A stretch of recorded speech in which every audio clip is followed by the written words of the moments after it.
Nabi Muhammad sallallahu alaihi wasallam bersabda. Apa kata Nabi? Laisa libni Adam haqqun.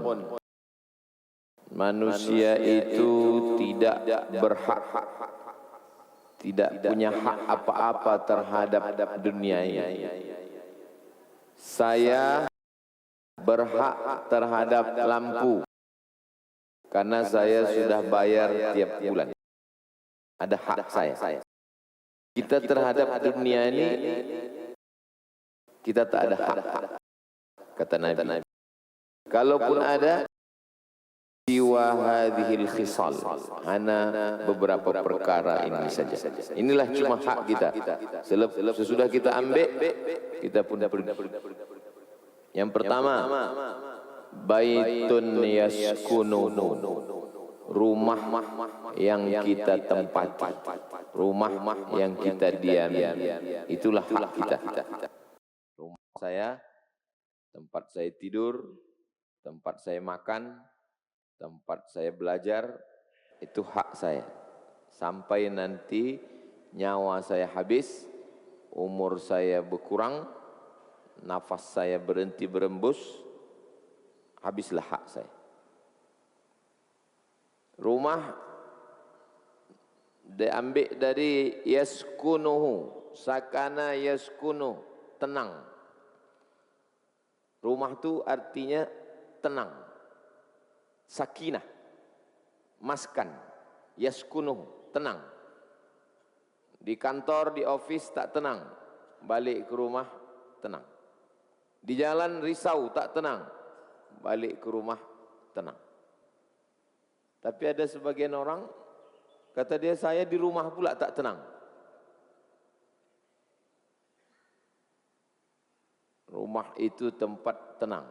Makanya dalam hadis, dalam ungkapan kata-kata hikmah dikatakan baiti jannati, rumahku adalah tempat ketenangan hatiku. Rumah itu disebut dengan maskan sebab dia mendatangkan ketenangan dalam hati. Jumpa dengan istri tenang, jumpa dengan anak tenang. Dulu orang sekarang terbalik, jumpa dengan anak tak tenang, jumpa dengan istri makin tak tenang. Padahal yang menenangkan itu adalah anak dan istri. Rumah disebut juga dengan bait. Bait dari kata bata yabitu, artinya tempat tidur di waktu malam. Bait. Rumah itu tempat tidur. Orang sekarang tidak tidur di rumah, tidur di hotel. Kerja dari pagi, tambah lagi kerja malam, pergi ke sana kemari, pukul 1, pukul 2 balik ke rumah. Tidur kejap, besok pergi lagi. Rumah tidak jadi tempat tidur. Di rumah pun tak boleh tidur. Selama di rumah tak tidur. Di hotel baru boleh tidur. Sudah terjadi perubahan. Rumah disebut sebagai manzil.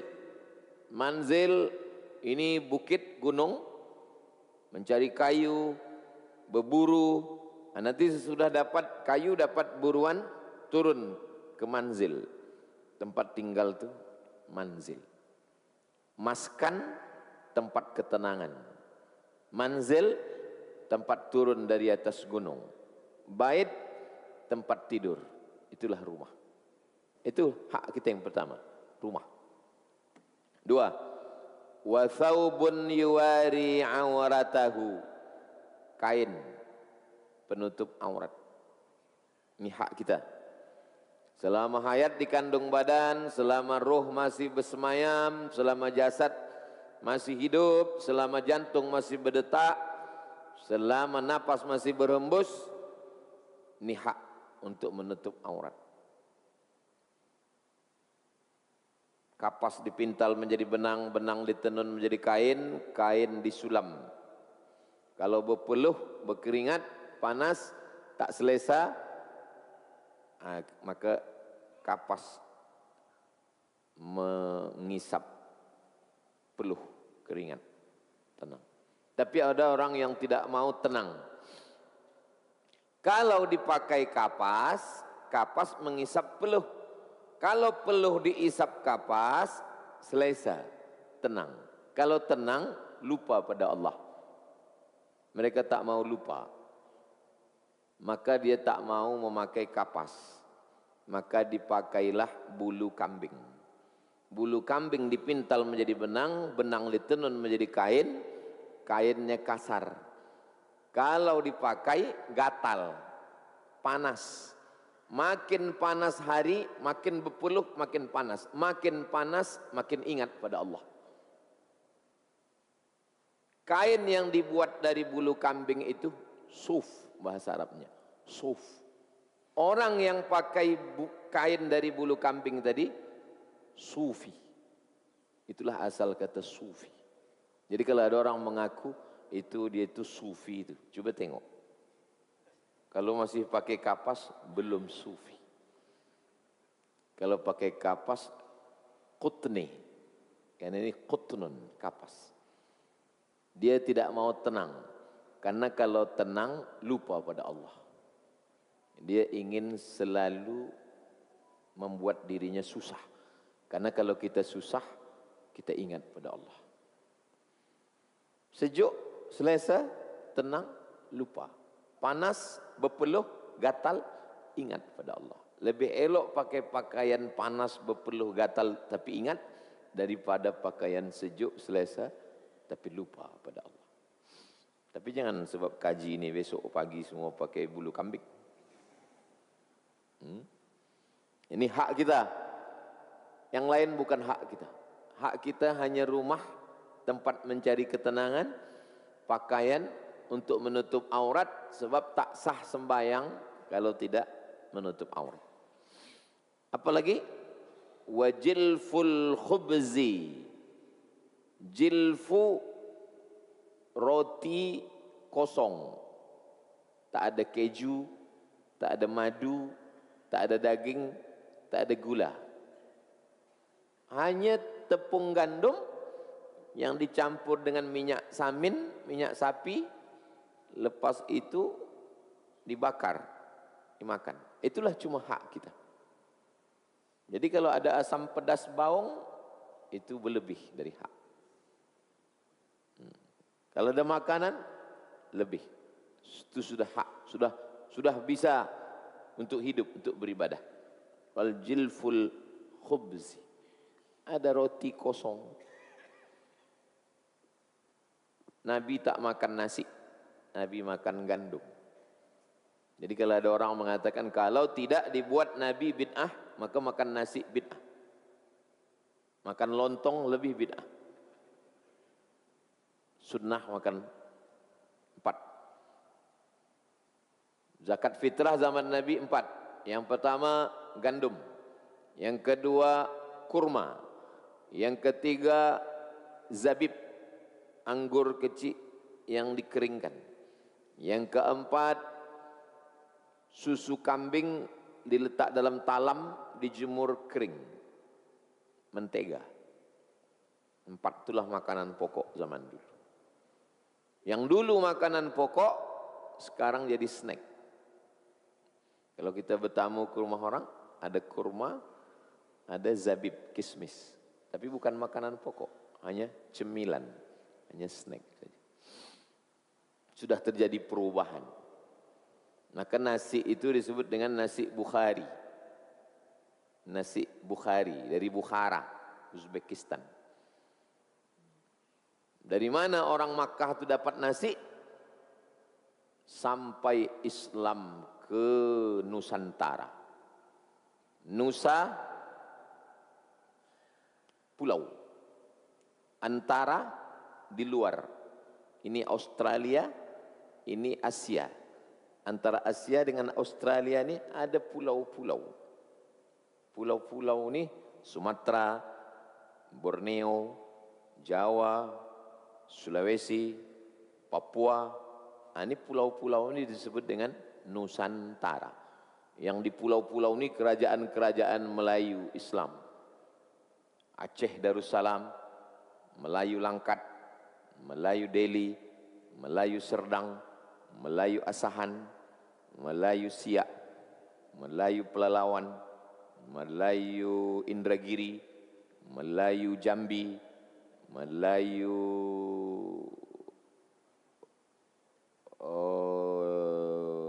Palembang Darussalam, sampailah ke Lampung, Bengkulu, Pagaruyung.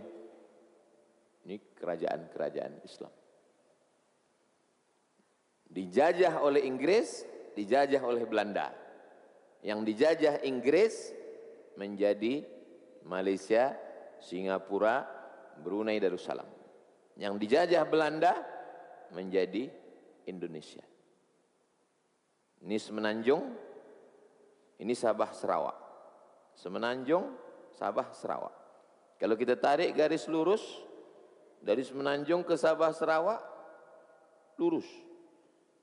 Tapi ada satu pulau di atas, Indonesia punya. Jadi begini dia, ini. Natuna. 1 jam dari Batam. Kenapa Natuna ini masuk Indonesia? Sebab dia dijajah Belanda. Bahasa-bahasa Melayu, suku-suku Melayu. Nah, jadi supaya anak cucu kita paham tentang yang datang belakangan ini adalah tak sama macam zaman kerajaan-kerajaan zaman dulu. Terjadi perubahan makanan, perubahan nationality, perubahan dan lain sebagainya. Ambil contoh Patani. Patani Melayu, bahasa Melayu, bangsa Melayu, tapi dia masuk ke Thailand. Dia sebenarnya lebih tepat masuk ke Melayu. Nah, ini anak-anak kita sekarang dia tak paham. Sebab dia tahunya drama Korea dengan drama Cina. CEO yang menyamar. Dia sudah tak peduli lagi dengan sejarah-sejarah. Apa hak kita terhadap dunia ini? Rumah, tempat tinggal, pakaian menutup aurat, makan roti kosong. Dapat itu, sudah alhamdulillah. Terus selepas makan, supaya tak tersangkut, walma, air minum. Kalau sudah dapat yang 4 ini, kitalah pemilik dunia beserta isi. Kalau sudah dapat yang 4 ini, kita sudah mendapatkan hak dunia. Adakah orang yang tak boleh dapat 4 ini? Ada. Kaya raya, rumah 10, 1 di New York, 1 di Las Vegas, 1 di Tokyo, 1 di Kuala Lumpur, 1 di Jakarta. Rumah 4, tapi 1 pun tak boleh didiami. Kejap singgah, kejap singgah, kejap singgah, duduk hotel. Tak pernah duduk di rumah. Tak mengambil hak. Kain banyak, tapi yang dipakai hanya 50 cm. Kekurangan kain. Makanan banyak. Makan gandum ada, nasi ada, ketam ada, udang ada, tapi tak boleh dimakan. Kalau dimakan, kolesterol, diabetes, asam lambung, tak boleh makan. Untung ada air putih. Air putih pun takut juga makan. Takut minum air putih. Sebab air putih kenapa dia jernih betul? Rupanya di dalam ada ubat. Kita letakkan air ini di tengah panas matahari. Sebulan tak berubah. Kenapa tak berubah? Karena ada bahan kimia dalam. Kimik. Tak berubah. Saya balik haji tahun 1992. Hilang air zam-zam. 1 jerigen, 5 liter. Hilang. Abdul Somad, air zam-zam awak hilang. Qadarullah. Apa boleh buat? Selepas 6 bulan, sesudah 6 bulan, orang asrama haji bagi tahu. Air zam-zam Abdul Somad sudah ditemukan. Tengok hijau, lumut semua isi. Tumbuh lumut dalam air zam-zam. Buang atau tak buang? Ah, tak usah buang, saya simpan. Saya masukkan dalam lemari pakaian, saya tutup. Terlupa, waktu sedang membersihkan lemari, buka balik, jernih balik. Air Zam-Zam tak busuk. Coba ambil air perigi, air sumur, masukkan sebulan, naik minyak ke atas. Apalagi kawasan nih, ini kuat minyak sebab di bawah nih gambut, berminyak, busuk, bau. Air Zam-Zam tak busuk. Kenapa air ini diletakkan berbulan-bulan di pelabuhan tak busuk? Ada bahan kimia. Yang kalau kita minum, sekarang tak apa-apa, 20 tahun akan datang, sakit pinggang, apa segala macam, keracunan. Kenapa Ustaz tetap minum? Tak ada air lain. Tetap minum. Saya tanya doktor, air apa yang paling elok? Air yang paling elok, air perigi, air sumur, masak. Dimasak sampai menggelegak, minum. Itulah yang diminum atuk nenek kita dulu. Sekarang sudah tak ada lagi masak air. Dulu, kalau kita bertamu ke rumah orang, tunggu kejap ya encik, tuan, air sedang dimasak, belum menggelegak. Sekarang air tak dimasak, air tak menggelegak. Sudah terjadi perubahan. Keempat-empat ni sekarang manusia dah tak pakai lagi. Kalau kita masih bisa menikmati yang empat ini, rumah kita masih merasakan ketenangan dalam rumah, berpakaian masih menutup aurat, makan masih senang, masih kenyang, dan minum hilang dahaga. Selepas itu kita katakan alhamdulillahilladzi at'amana wa saqana wa ja'alana muslimin. Itulah nikmat yang paling besar. Kitalah pemilik dunia beserta isinya. Kalah Elon Musk. Elon Musk itu dari Indonesia. Nama aslinya Mas Elon. Di mana hadis nih? Hadis ini rawahu Tirmidzi, ada dalam Sunan Tirmidzi. Sahih ke hadis ini? Wa qala haditsun sahih. Hadis ini sahih. Tirmidzi bukan nama orang. Tirmidz nama kampung. Ini Afghanistan, ini Uzbekistan. Sempadan antara Uzbekistan dengan Afghanistan nih, ada satu kota namanya Termez. Termez. Orang Termez disebut dengan Tirmizi.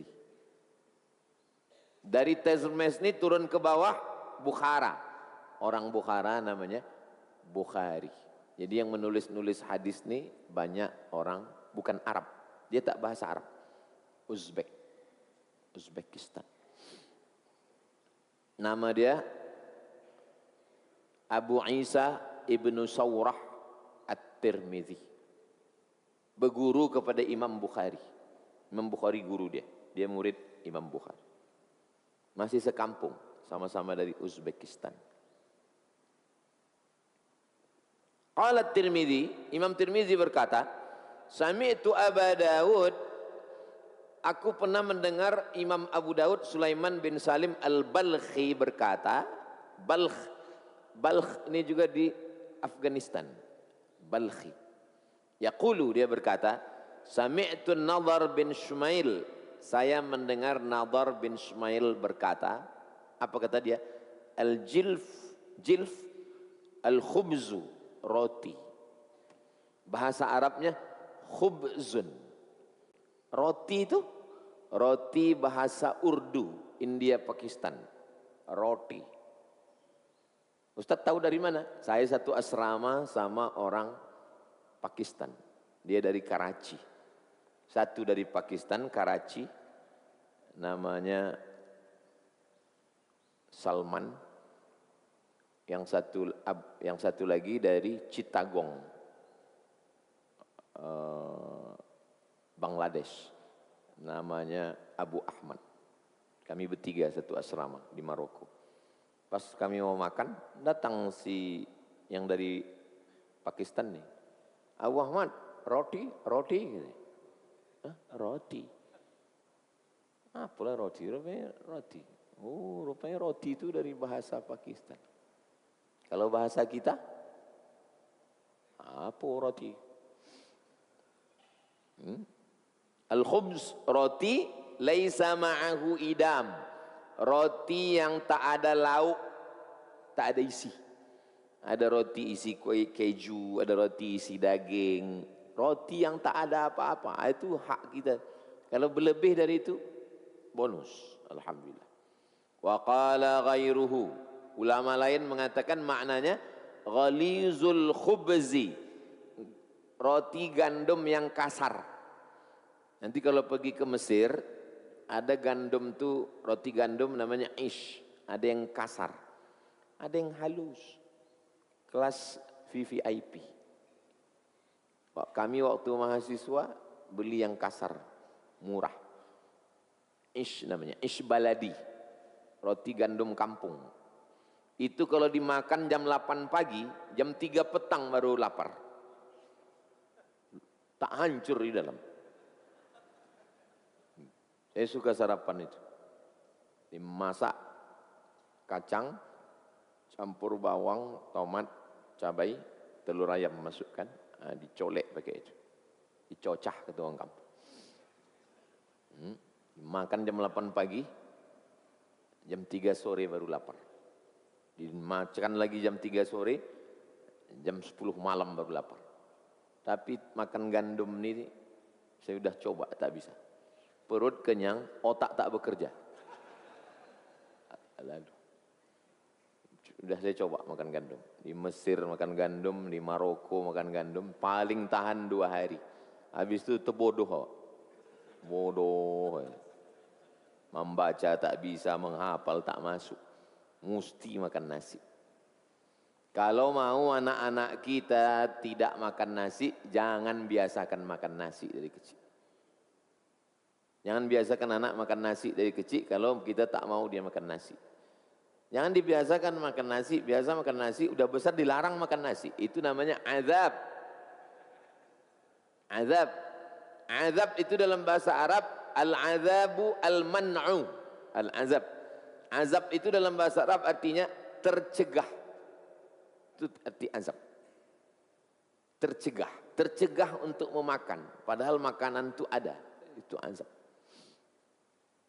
Duit ada, badan sehat, tapi tak bisa makan, itu azab. Duit ada, kereta mahal, rumah cantik, tapi tak bisa berbini, itu azab. Azab. Azab itu bukan sakit, luka, mati, itu bukan azab. Azab itu artinya tercegah untuk menikmati sesuatu padahal bisa. Itu namanya azab. Menurut bahasa Arab.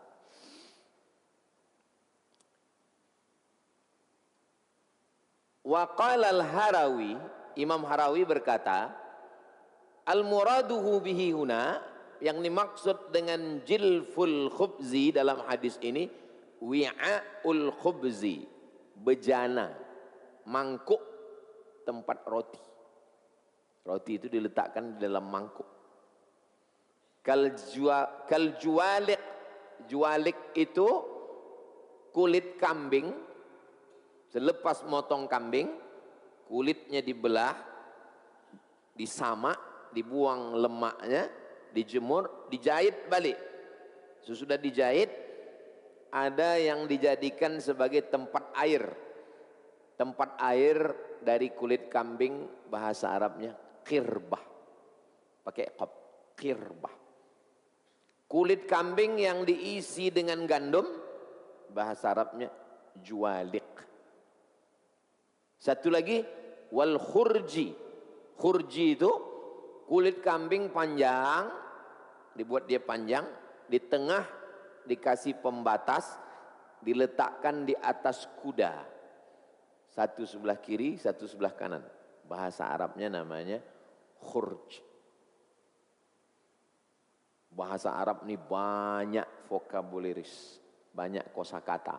Itu maka kamusnya tebal. Kamus lengkap bahasa Indonesia Purwadarminta segini tebal.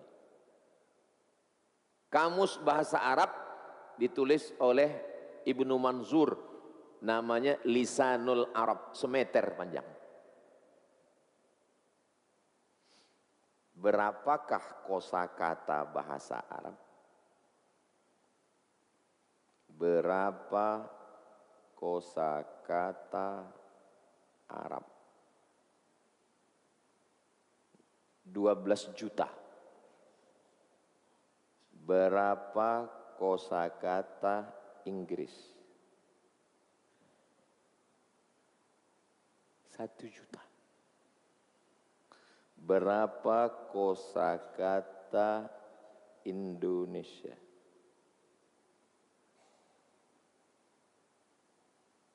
210.000.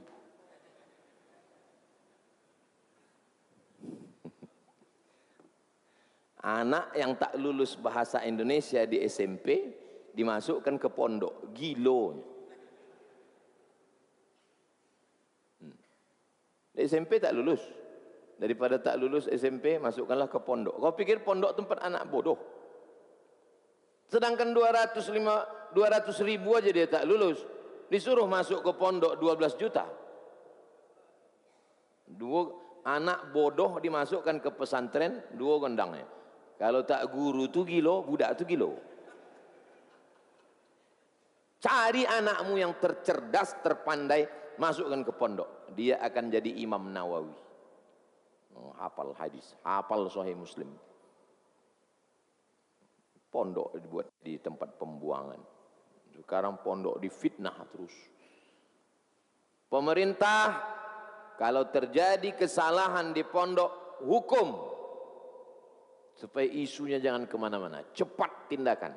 Pak polisi, Pak jaksa, hukum. Secepat menemukan 74 kilo emas itu.